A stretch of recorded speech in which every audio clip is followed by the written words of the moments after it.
I don't know. Easter brings along this happy vibe with it, man.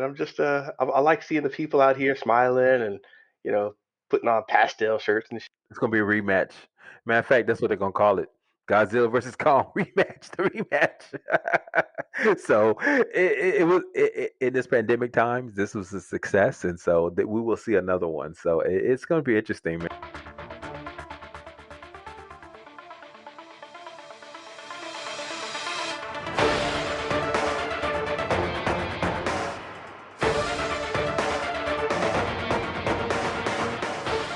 Hey everyone, welcome, welcome, welcome once again to Show versus Business, your weekly take on pop culture from two very different perspectives. I'm your host Theo, and on the line I have the man himself, Mr. Benja. What is up? what's up, man? Quarter one is done. We are in quarter two, right? Quarter one, man. This is this a football game, basketball game? What are you talking about? Well, I don't know. Maybe it's a financial report or something. I don't know. But Q1 is over. We're moving on steadily. I love it, man. Yes, this is we're really excited about this podcast. Today, we'll get into a little bit of news that hit the past week real quick. And then obviously we do our weekly check-in on Falcon and the Winter Soldier, the episode 3. So before we get into that, Ben, how was your weekend so far? Oh, we get mad. It's Easter, and you start seeing a change in people, not just because of the weather, definitely because of the I don't know. Easter brings along this happy vibe with it, man. I like seeing the people out here smiling and you know putting on pastel shirts and shit. Pastel, man, the bunny. I just never got that. I guess it's a spring bunny, new life, things like that. But I agree. Last year, remember this time we were all in lockdown, and it was just a different time, and we thought, this thing would last. This pandemic will only last a couple of months. Here's a year later, though, but I think at least here in Florida, the pandemic's over, man. I see crowds everywhere. It's Florida a wrap. says it's over. It's over, man. It's over. Pandemic's over, man. People out there. I mean, you got masks hanging off like, the chins, you see the noses hanging out, crowds everywhere, shopping. So I mean, it's a good thing. Things are starting to get back to normal. I'm feeling it a little bit, but it's kind of weird. It's like we're all kind of feeling a little anxious, right? Because we're so used to being locked in, not close to people, and so now we're starting to get back out there and get back to our normal routines.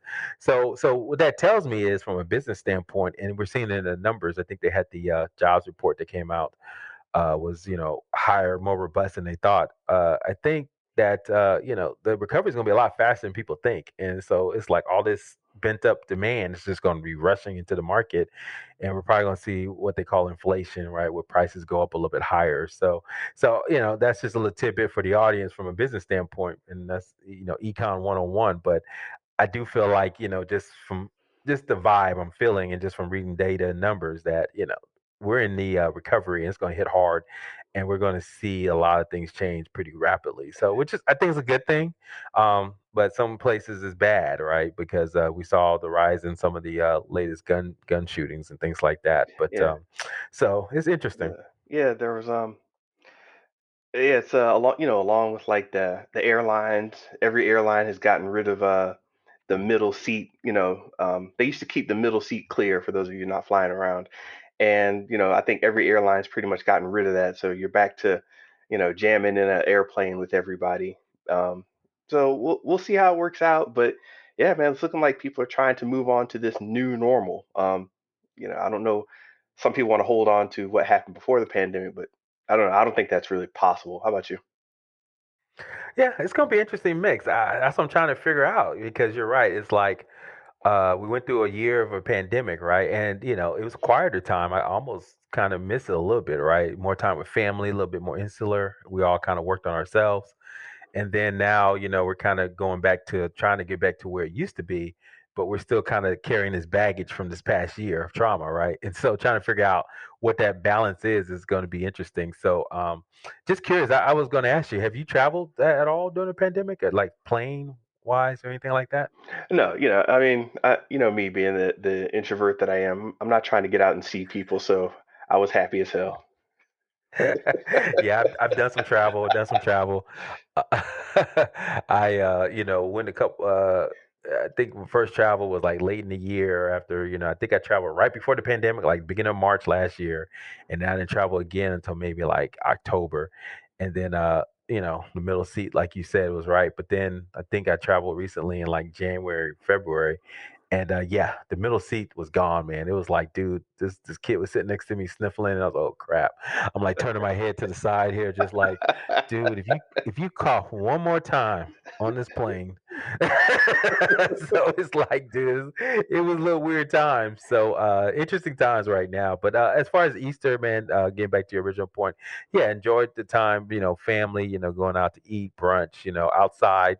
Luckily in my family, my family members have been vaccinated, so that's been blessings, especially the older ones. So we're excited about going out and just spending time with each other. Definitely different from last year. So it's gonna be interesting, man. Very interesting times for everybody right now. So like we both say, just be safe as you kind of go through that process, and if you can get vaccinated, look into it and try to do it. But yeah, let's get into the news, man. It's been interesting. I mean, along those lines, man, I think when we talk about openings and, people getting more excited about getting out there, one of the big things I saw this past weekend was the new Godzilla versus Kong movie came out, right? And it had a $27 million opening. This is unheard of during the pandemic. I think average opening weekends have been around 4 million during the pandemic. Hmm. So I don't know. Have you, number one, have you seen the movie? Because it does come on streaming too, HBO Max. But and also, what are your thoughts on, like, what does this mean for movie theaters and movies in general? I still think, well, I said last year, movie theaters are done.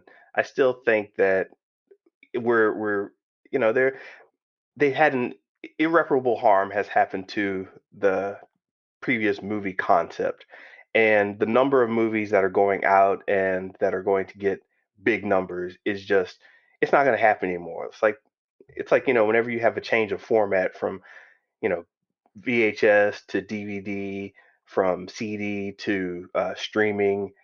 I remember even when I was younger, I got in an argument with an older person that's like, you know, I don't like CD. I mean, I don't like these MP3s because you can't actually hold the disc. And I'm up here thinking, what the hell are you talking about? I just couldn't comprehend it. So I don't think a lot of people really have that attachment to theaters, um, the way they currently are. That you had to have before. So it'll be interesting to see exactly how the changeover happens. Maybe we'll get more of the entertainment complexes like Cinepolis and some of these areas out here have. But your random run of the mill theater that offers nothing but popcorn and a movie seat, yeah, you got to do better than that. Well, it's funny. I saw that my local movie theater was kind of independently owned, Hmm. and then since the pandemic, maybe they ran out of PPP money, but they're now owned by AMC, a big movie chain. So it's literally like 2 miles down the street, and so AMC just gobbled it up, and so I thought that was interesting. So they got better seats to your point, but what is the thing that's going to get people to come to the movie theaters? So maybe big event movies. So the big test is also going to be, I think Mortal Kombat comes out Hmm. coming in a couple of weeks too. So Yeah. if we see around 27 million, 30 million for them for the opening weekend, then I don't know, man, maybe a promising thing for movie theaters, right? And so I'm encouraged. I mean, like I said, I saw.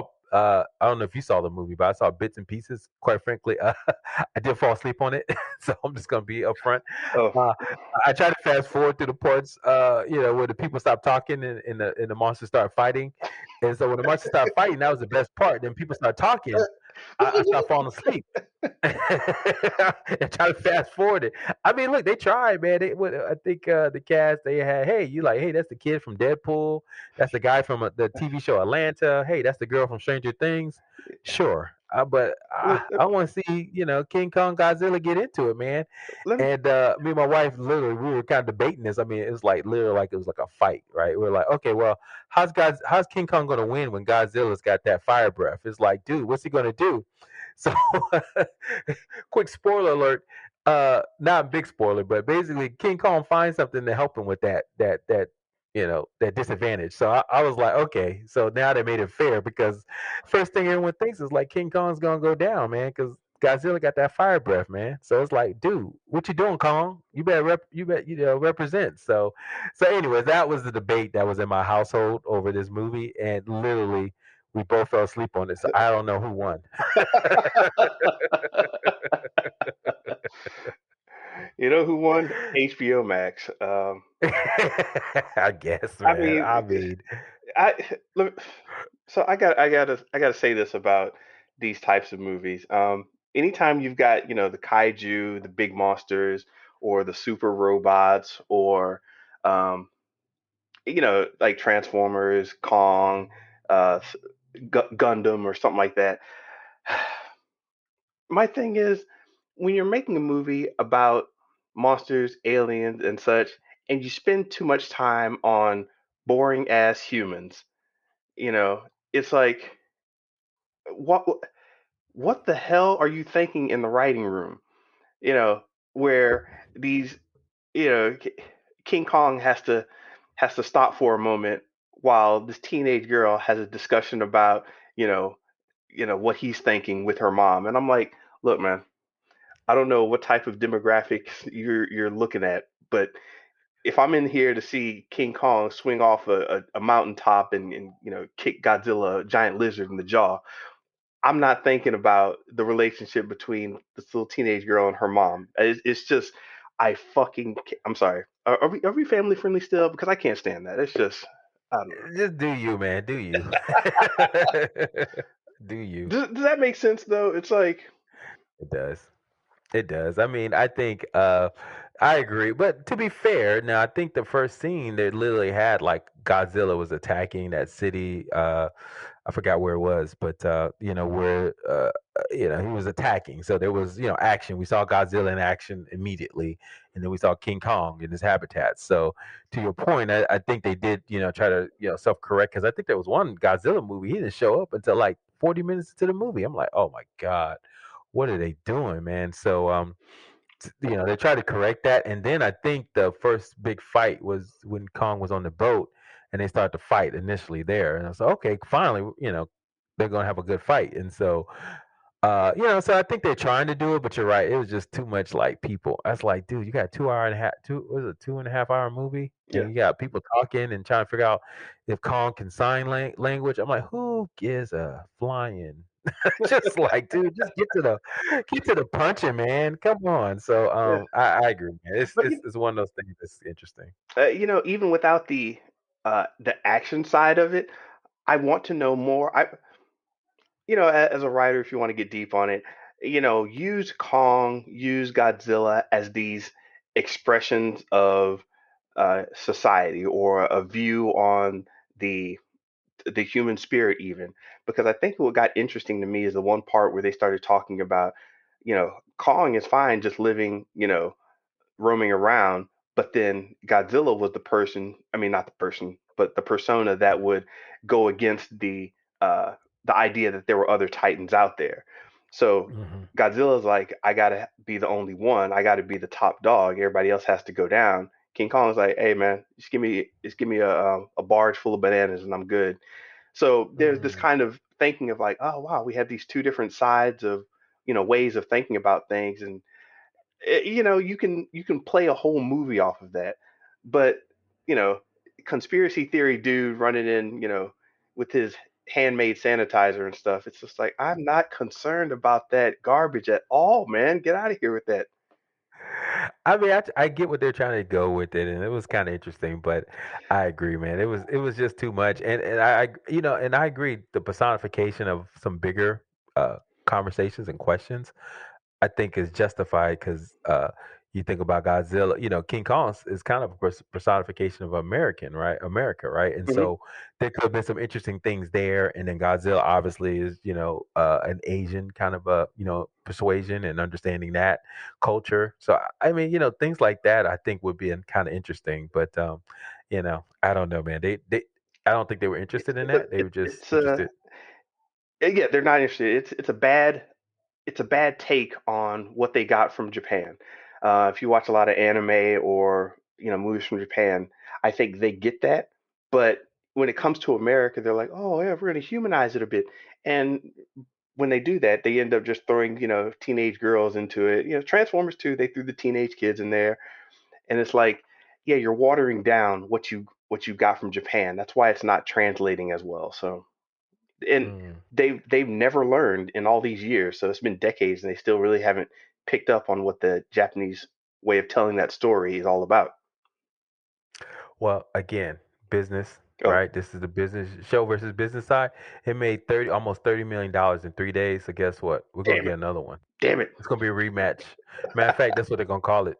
Godzilla versus Kong rematch. The rematch. So it was in this pandemic times. This was a success, and so that we will see another one. So it's gonna be interesting, man. I think moving on to other moves. When you talk about interesting moves, man. So what's WB doing, man? What they doing over there? It's like, uh, I mean, they have some successes and they have some pop. They just had a success, quote unquote, with Justice League Snyder cut. What's Hamada doing now, man? I mean, it's like he's cutting stuff, he's adding stuff. What do you think? What do I think? I don't know what these business guys are up to. That's on y'all, man. I'm befuddled. I mean, okay, you've got New Gods from Ava DuVernay. She's gonna get eyes just because of her name and who she's attached to. She's had some high profile projects in the past. A Wrinkle in Time. She did people love her from social media because she did the documentary 13th on Netflix. She got a Hmm. lot of talk for that. She's been around. So when people heard that she was doing this New Gods thing, people's ears perked up. They're like, "Oh, okay, I'm gonna check out the New Gods now." And you start getting into the whole world and the people that are attached to Apocalypse. So and Darkseid from Justice League. So you start getting into that side of things, and that was interesting. And the noise was already bubbling, and WarnerMedia steps in, not happening. It's attached to the Snyderverse, not happening. Same thing with the Aquaman. Wow. Well, real quick, let's go Oh, to that go too. I go. mean, another person was attached to that was Tom Taylor, and that he's a writer for that Injustice Gods Among Us comic book, which was Mm, influenced by the video game. I mean, I think he wrote for the video game too.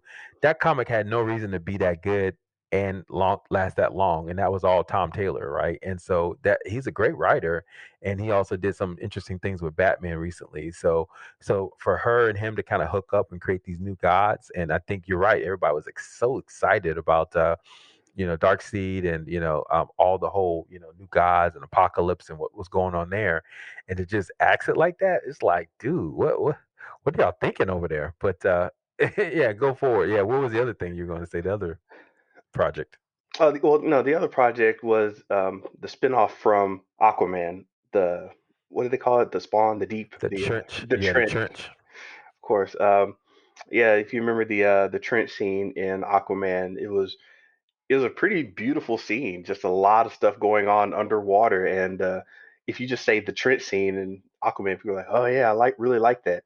So of course, they're going to make a spinoff kind of based on that whole section of the Aquaman lore, and it's getting axed.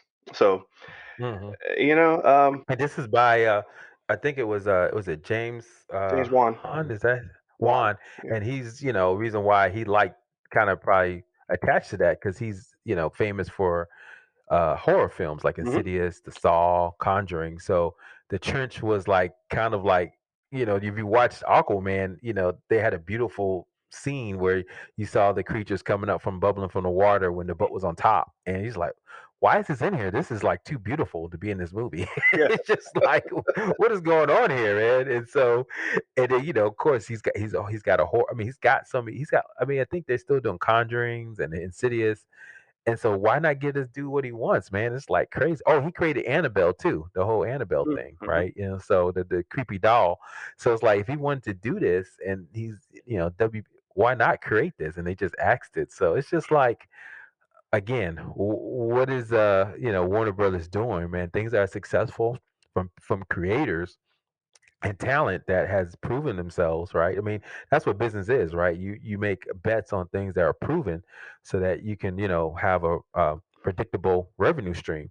I just don't understand what they're why. I mean, why cut these things, right? Because they know this could be, potentially profitable. Yeah. I the best I can tell is that you get into these um, Hollywood, I don't even know what to call them, Hollywood spats, where someone's like, me and my friends are going to do things this way, and we don't like you and your friends. And it gets Hollywood political. You know what I mean? And I think that, I mean, you could totally kill off a franchise or kill off characters, just kind of do what you want so you can set the business to run your way.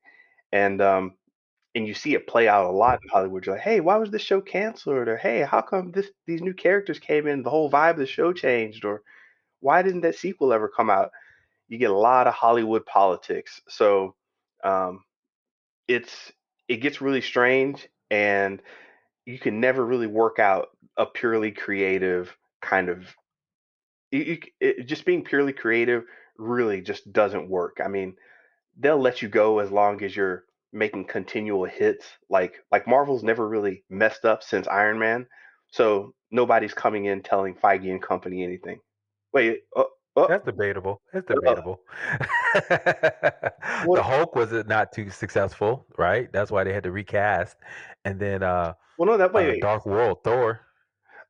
Okay, that was it didn't offend anybody. Dark World, The Last Jedi offended people. So Dark World, it was like, it wasn't that great, and it wasn't anything that was going to stop the momentum of the MCU. Now, Okay. as for Hulk, what were you saying about Hulk?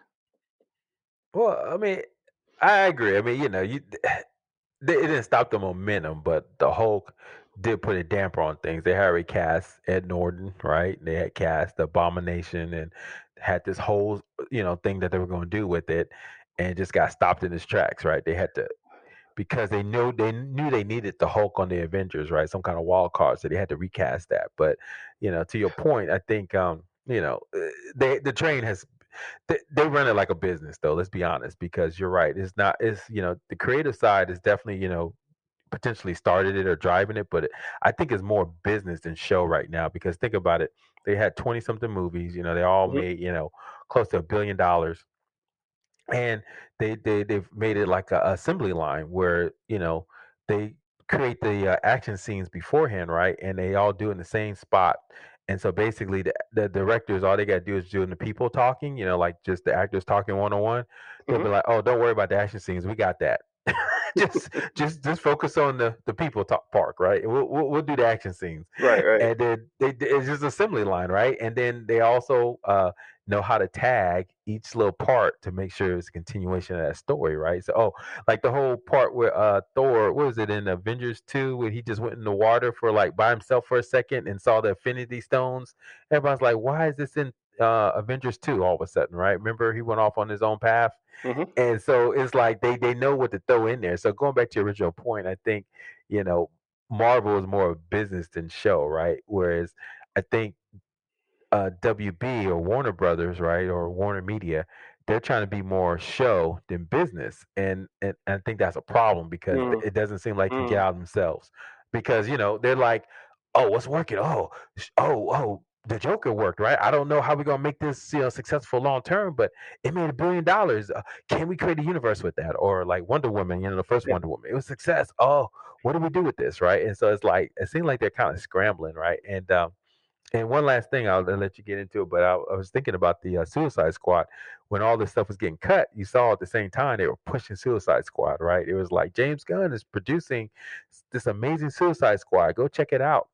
And it's like, dude, sure. I mean, we're going to see another Suicide Squad attempt, but is that what people really want? I guess. Yeah, yeah. I I don't know. mean, that makes sense. I was kind of confused about the Hulk. I remember there was some talk about, there's a reason why, uh, a business reason why you don't have a Hulk movie. He has to show up in, like, he has to show up in a Thor movie.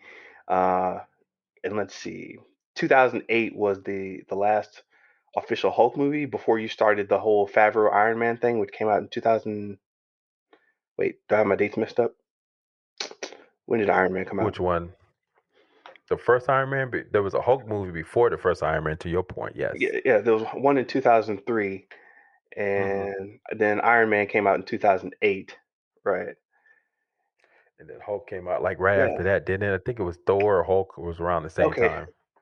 Okay. Yeah. And that was the Norton Hulk, right? Yep. Yeah. Okay, that's right. The Norton Hulk came out in 2008. But yeah, there was it wasn't official MCU. There was something about that movie that and the Hulk property that's not in complete control of Marvel by Marvel. So Interesting. I'll have Okay. to look back into that. Yeah, that people were wondering why we haven't had a solo Hulk movie or why there is even no talk of it, and that was why. I'll have to look back into that and come back to you. Okay.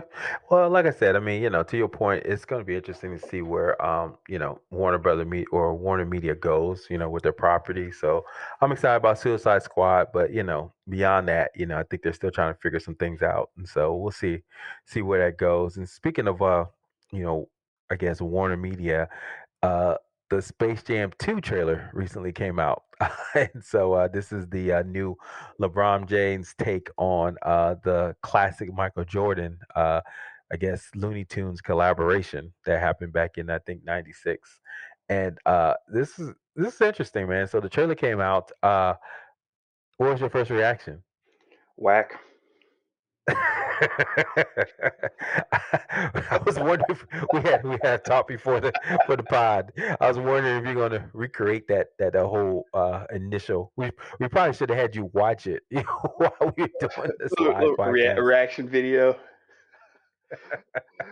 Yeah, man. Uh, yeah, I mean, so on my side, my 5 year old, I said, "Hey, come here, guys, let's watch this." My 5 year old son, sitting there watching it with me, and I said, "Hey, what'd you think?" Kind of shrugged his shoulders, says, it's okay. So it's like, "Well, I thought you were the audience they're going for, but I guess, it's going to be interesting, man. Yeah. I don't know." Who was in that trailer that we care about? Come on, Warner. I mean, you're talking to kids. The last thing I want to see is like Iron Giant's a little played out if you're talking to kids. I don't want to see Foghorn Leghorn and okay, put a couple of them in there, but give us at least like the Animaniacs. Give us what's your boy name? Freakazoid. Throw him in there. Throw Goku in there if you can get the licensing. You coming with this what looks to be just like an old retread. It's a little too heavy on the nostalgia. I mean, you could tell that they're relying on nostalgia. Um, Don Cheadle, cool character, cool guy, but are kids looking out for that? I mean, is that what are they going to be like, hey, let's get Don Cheadle back? You know, What's that saying? Is that what's hot in the streets? Is that what's hot in the streets right now? yeah, you could have I got don't know. some bad acting from foreign stars like BTS or something, and it would have lit up the internet. BTS is a Korean band, by the way. Yeah, yeah, definitely. I have a 9 year old, so she knows who they are. Uh-huh. Yeah, Dynamite. Yeah, we listened to that. Um, well, there was some stuff on the internet that was interesting. It was they showed all the different folks that were in there. They looked like they all to be like Warner Brothers properties. There was like cats from the Clockwork Orange, which is a X-rated movie. Says Oh what that was Lord. happening in the '70s. Yeah, in the '70s, like the guys. I don't know if you know, they wore white and they were basically, long story short, they tortured people and did a lot of crazy things, and they tried to rehab the main leader in this movie. But they had them in there, like they had did a freeze frame, and they saw all the different characters that were gonna pop up in cameos, and just like Warner Brothers, just like, hey, we just got a ton of IP, we're just gonna throw it at the wall, and make this like what's it, Player One type of movie, right, in the audience, right, so that people get excited about it. But I was like, dude, it's, I mean, what made the original pretty interesting was that they took some of the from current basketball players, right? Not just Michael Jordan by himself. So Hmm. I know they didn't tease that in this trailer, but I was wondering, are they going to like bring in like a Stephen Curry or or James Harden, right, to kind of be his current contemporaries, right? So I don't know if they did, but it'd be interesting. They did that's what made the original I thought was interesting because I think if you remember the '96 version, they had like Charles Barkley, Sean Bradley, Patrick Ewing, right, and Hmm. they took their powers and gave them to these the Monstars, for lack of a better term. Dang, I don't remember. I don't know how I remember that. That's crazy, the Monstars, and made them superstar basketball players. So so anyway, they didn't really go into that part of it. Maybe they want to keep it secret, but you're right. The first initial reaction was like, "Meh, it's gonna be interesting. We'll see." You know, I only remember the Monstars because of the music video. They had the Space Jam soundtrack that came out way back in the day. I was bumping Monstars, boy. Busta Rhymes, Method Man, Be Real from Cypress Hill was on there. Oh man, I was bumping that. I didn't care about Space Jam back then either, but still got into it. Oh yeah, man. I mean, and then man, that was a. I mean, we don't really talk about this artist too much anymore because he's been canceled basically. But I believe I Can Fly was on that soundtrack. I Hmm. mean, they had some hits, man. It was like, dude. I mean, that I believe I Can Fly. They played that in graduations, man, from a Space Yeah, Jam movie. So the soundtrack's got to be hot for this one too. I don't know, man. What the Migos going or Drake gonna come up with some new hot song for Space Jam? Yeah, basically. we'll see. We'll see, man. I don't know. So, well, like I said, I like LeBron. Obviously, I'm a LeBron fan. But the original, I think it made 230 million worldwide back in '96. So that was a lot of Hmm. cheese. Yeah. So I think, you know, I know this one won't make as much because of the pandemic times, but if nothing else, will it get that same kind of meme? I guess what's winning now? If it's not pop culture, I mean, if it's not box office, what's winning mean now, right? I mean, Justice League is assumed to have won, right? Because there was a lot of interest, a lot of thought pieces written about them. Is that what winning now means when you have a movie that people talk about? I mean, what do you think? What's winning now? We don't have a quantifiable number now. So to me, I think you're getting into that branding side, where if you can create a brand that has legs and that can be licensed and used in a lot of different ways, I think that to me feels like winning because a property comes out and it's not just like you're relying on the movies anymore. Can we spin off a short little cartoon? Can we get the T-shirts? Can we get the the tie-ins with Target? Can we have our posters ready? It's the whole branding ecosystem. Let's get all this merch out in all these other ways.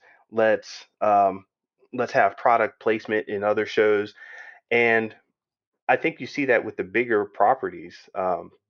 They really have those legs. Like, people will still like walk in Target and pick up Stranger Things merchandise. Target has that whole exclusive at Target program that other people have picked up on.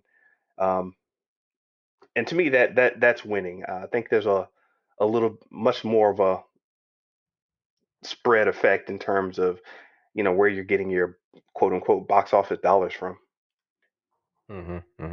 Well, that's in the aggregate, right? Long term, but like who won the week, right? Last week or 2 weeks ago when Justice League came out, right? I mean, everybody was talking about it. I mean, is there something we can quantify? I think some of the folks that we listen to on YouTube, they talk Oh, about okay. I like see. trending topics, things like that. Mhm. I mean, what constitutes a win for that week? So if Space Jam comes out, so let's take a step back. I think we will all say that Snyder Cut won like the week it came out, right? It was Mhm. like a lot of energy, a lot of people talking about it, a lot of podcasts. We did a whole exclusive podcast, right, talking about the Justice League. So I would say that won, right?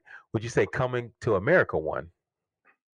Right, right. Okay. I'm sorry. I see what you're saying with that. So, like, what's that metric? If not box office receipts, what's that like? Are you trending? You're right. I've seen trending on Twitter, like as a metric. Like, oh man, it was trending number one for 3 days. So, maybe that's it. It's these I think streaming so. companies certainly aren't really divulging their numbers. So, It's not like we can give a direct comparison on number of downloads or whatever.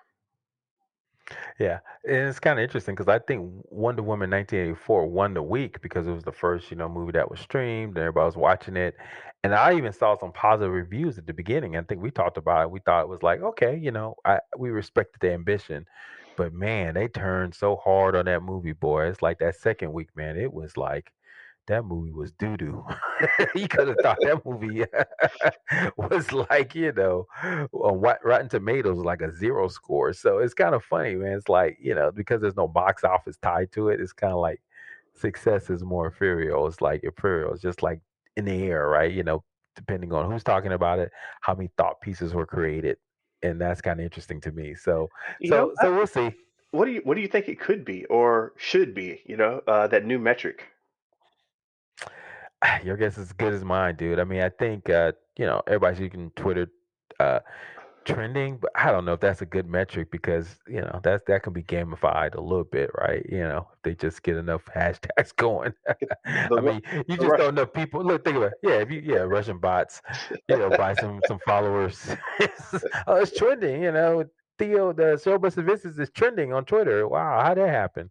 Um, and also, you can gamify it by just throwing bunch of people into it, right? So I think Space Jam, they said, okay, we got LeBron James, then you got the Iron Giant and all these, legacy Warner Brother properties, and then they also announced, I don't know if you saw it, but Zendaya is voicing, what's her name, Lola Bunny, the Hmm. bunny from Space Jam. She's the voice now, Mm. and so you just throw a bunch of, look, LeBron James got what, 20 million followers, Zendaya's got, 5 million followers. It's just like, dude, of course it's going to trend, right? Her followers are going to retweet that. So it's just like, I don't know if that's success. Hey, put SpongeBob or Samurai Jack in there, you get a few more views. That's At, funny, at, bro. at least, I man. love it. I love it, man. So, man, anyway, man. So let's get into it, man. I think we do our little weekly review of, Falcon and the Winter Soldier, man. So definitely has been an interesting kind of take. This week was interesting this week, and so for those that haven't watched it, this is the third episode. These episodes are a little bit longer than WandaVision. I think they're maxing out close to an hour. So they only have 6 episodes, but really they probably could make them into 12 episodes into 30-minute spots. But Mm. this latest one's introduce Baron Zemo, well, not introduce, reintroduce Baron Zemo, Agent Carter, and what they've been up to since I guess Civil War, and then basically trying to advance the story. So what do you think of this latest episode of the Falcon and the Winter Soldier? Um, so the show in general and this episode, it's solid, but it's basic. Um, and that's fine to be solid and basic, but within that, you have to have a few moments where I'm giving a little punch. And what I don't like about shows like this is when the punch isn't based in the story, it's based in, hey, look. Oh wait, spoilers on, by the way. Um, where the punch isn't based in the story, it's based in, hey, look, here's Agent Carter, or hey, look, here's I forgot the exact Wakandan warrior's name, of course. Here's this character. That's a that's a discussion piece, but it's not really, Hmm. you're not really into the story at that point. You're just breadcrumbing, leaving a trail of breadcrumbs or Easter egging. So you're 3 episodes in. At this point in the show, I'm like, I should have gotten my big smack, like, oh shit, here we go. But it's still just basic to me. Yeah, I would agree, man. It's kind of like they're kind of treading water a little bit. I hate to say it. It's like, it's not like they can introduce anything earth shattering. They're trying to with the introduction of Wakanda into the story because it makes sense. Because of uh Bucky the Winter Soldier's period there, but my take on it is like they're trying to the Baron. Baron Zemo got a little swag, right? He's trying to come out, got his little his gooseneck, gooseneck. Yeah. He was. I was impressed, man. I was like, dude, yeah, get a little swag, man. I love it, man. So I love that part of it, you know. So, but it's like, but they're really trying hard to what's the word? Retcon. I think that's the word, right? To Mhm. retcon this character and to make him more of a not so much an evil guy, but what's the word? It's kind of like in the middle. What they say, anti-hero. You know, it seems like that they're trying to make that guy that, Yeah. right? It's like, Are and they? I don't I know how don't I felt about that. Yeah, I don't know how I felt about that. I mean, you know, it's kind of like, you know, oh yeah, he's gonna do what's right, but you know, he's gonna be shady about it. You know, so that's like the term of an anti-hero. Yeah, And so I'm like, I I gotta I guess. gotta admit they put too many like cool vibes on him. Not like cool and scary, but like I want to be this guy. I've got a purple mask, and Yeah, when he comes out and jumps on the plane. They're like, "Hey, you have your own plane?" He's like, "I am royalty. I'm rich." And it was I kind of know. like It's just they like. gave him a good joke moment. And I was like, "Whoa, okay." You know, I mean, I this dude literally was programming the Winter Soldier to murk folks over like decades, and so it's like, or no, wait a minute. I think he found out information, right, and he wanted mhm. to use it to his advantage, right, to kind of go after the Avengers. But it's just like, still, man, you're like, dude, you killed, I mean, T'Chaka, right, T'Challa's dad, and so it's like, dude, what are you doing, man? I was like, I don't know, and then he was like, I don't know, the whole vibe about like. He was talking about Sam Wilson was talking about Trouble Man, right, from Marvin Gaye, Mhm. and then now you got Baron Zemo kind of commenting on that. Well, yeah, that's a great African American storyteller. You know, the song was beautiful. I'm like, dude, what are you talking about? Get the fuck out! What are you? And Yeah, Sam was like, "What are you talking about, man? Get out of here with that, man." yeah, and then to your point, you contrast that with, um, this this uh this young girl, with nice Pippi Longstocking, Raggedy Ann kind of fluffy hair and freckles, and you're like, I am Pippi uh, Longstocking. is this is this supposed to be your bad guy? Well, no, not. It doesn't seem like it. Okay, well, what about the U.S. agent character? John Walker. Is he your bad guy? Well, no, he's just kind of going through some tough times and trying to figure out this whole Captain America thing.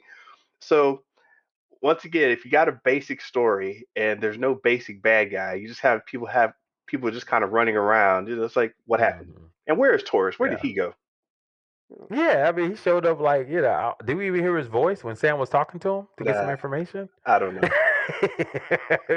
He got his ass kicked in the first and second episode, and we ain't seen him since. So it's like, dude, it's just too many characters, man. It's like, so I don't know. It sounds like we're complaining, but I mean, it's funny. My family likes this show and they watch it. I mean, I think it works as an action show. Hmm. So I think and a buddy cop show because Bucky and Sam Wilson, they got good banter together. So I always like that. So I think that's pretty good.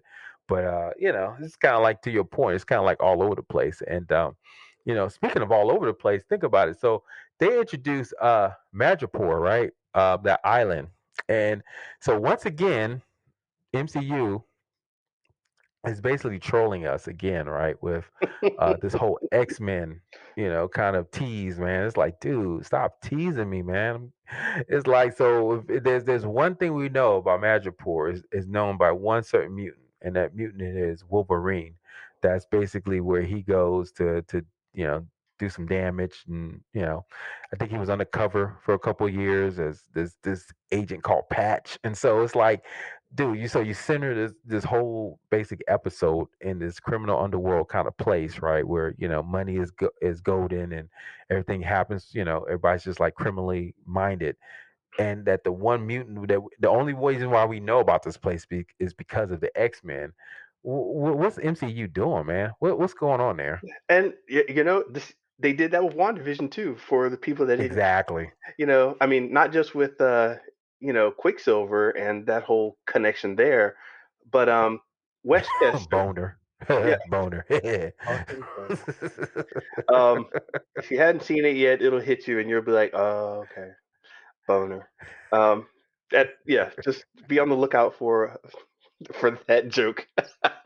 But yeah, but like in WandaVision, and no, this isn't a spoiler, but the location that they're, it's Westchester in has history in the mutants, in the X-Men lore.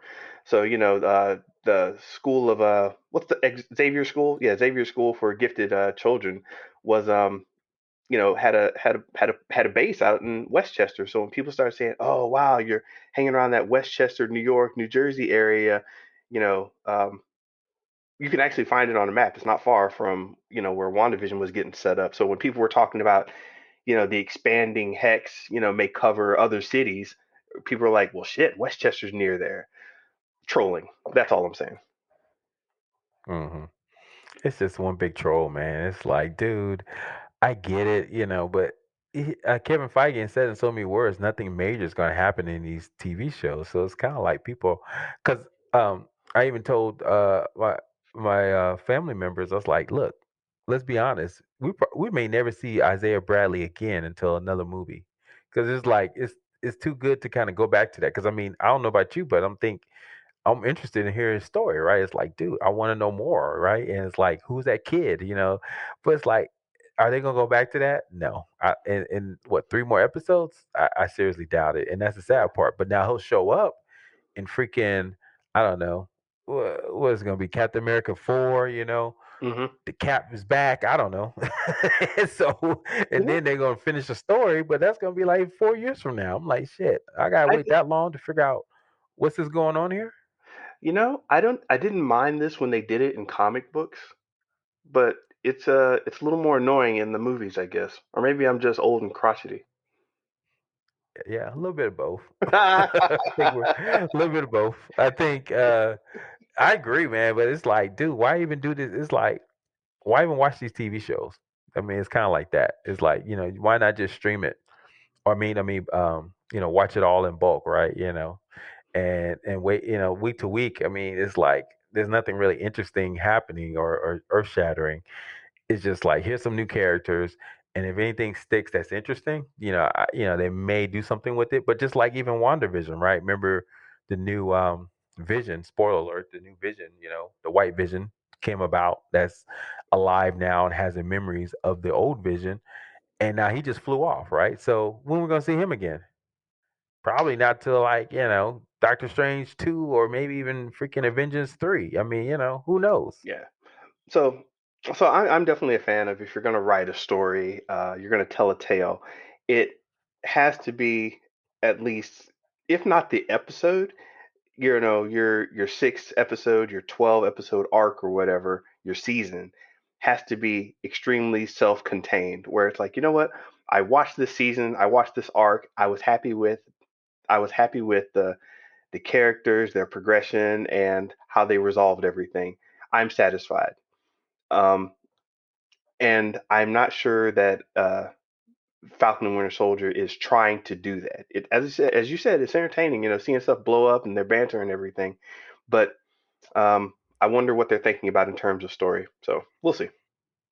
Yeah, yeah. Well, I know this is a kind of far field, but just, I've been watching a show called The Young Rock. Have you ever seen that show yet? No, Yeah, no, it's with Rock Dwayne Johnson. He created a TV show about his life growing up.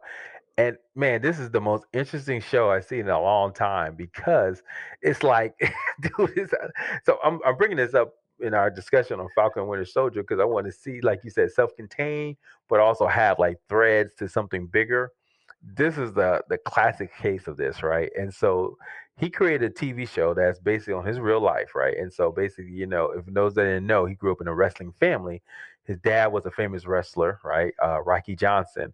And so basically, he has a period in his life when he was like 10 years old, when his dad was on top of WWF, and basically you had like famous wrestlers like Andre the Giant, the Wild Samoans, Randy Macho Man Savage, right? They were his uncles, right, and his friends.